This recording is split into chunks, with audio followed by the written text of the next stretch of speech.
It's 1 a.m. 11:11. Excited. Not as nervous as I was for Ibrahim. Yeah, I got nothing to say. Just hoping everything works out. Hey guys, what's going on? This is Emad, and today I wanted to talk to you about the 10 tips, like survival techniques for husbands and dads going into like labor, right? I've just come out of my second one a week ago, so a lot is just fresh in my mind. So number one, watch Game of Thrones, Tarantino movies, all the gory stuff, because there will be blood, okay? So if you're somebody who can't see needles, who can't stand seeing some loved one in pain or blood and all that kind of gory stuff, man, you gotta get a thick skin. I remember my first time, we went to the hospital, and literally, guys, in the first 5 minutes, I got such a rush of blood in my head. Gonna pass out. I had to go to the washroom, throw stuff in my face. I was like, Emad, kill it, yeah? Like, you can't.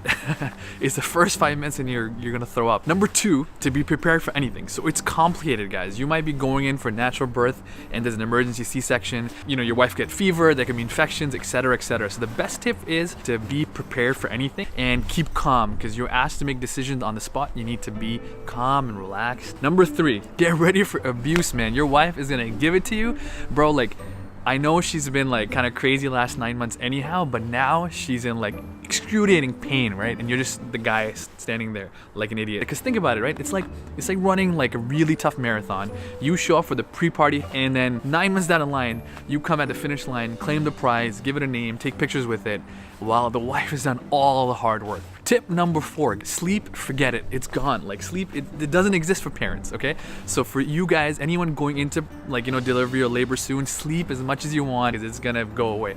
Your kid is going to need to be fed, burped, clean like every 3 hours, and even less some of them, and they're gonna be cranky and colicky in the middle, which then gets us into point number five, which is you need help, all right? Rely on all your family, your in-laws, your friends, rely on them, because if you're the independent type and you want to kind of do things your own way and you think you'll manage it, you won't manage it. Like, don't take extra load on yourself. So the best thing is for guys, a lot of times, you can stay the night in the hospital, stay up all night, help the wife out, and when you're tired, do a switch with like your family, let somebody come in. If people are bringing in food, let them do that. Get all the help you can get. Tip number six is for the guys. Get up and clean that diaper. Okay, I've heard too many Desi guys, this is more for like the brown guys, who act like they can't touch diapers. Like, it's like the wife's duty to do that. Bro, get up and do it. Like, you're not a man if you can't clean shit. And trust me, that's what gets you close to your kid. Your kids know and sense who does stuff for them, and that's the attachment you're gonna have with your child. So get up, clean that shit, bro. Number seven, so the first day, usually it's kind of calm. You feel like you can do this, you can manage, not a big deal. But guys, it gets worse. I remember my day two, I was in the hospital. The wife is crying because she's in pain from the C-section.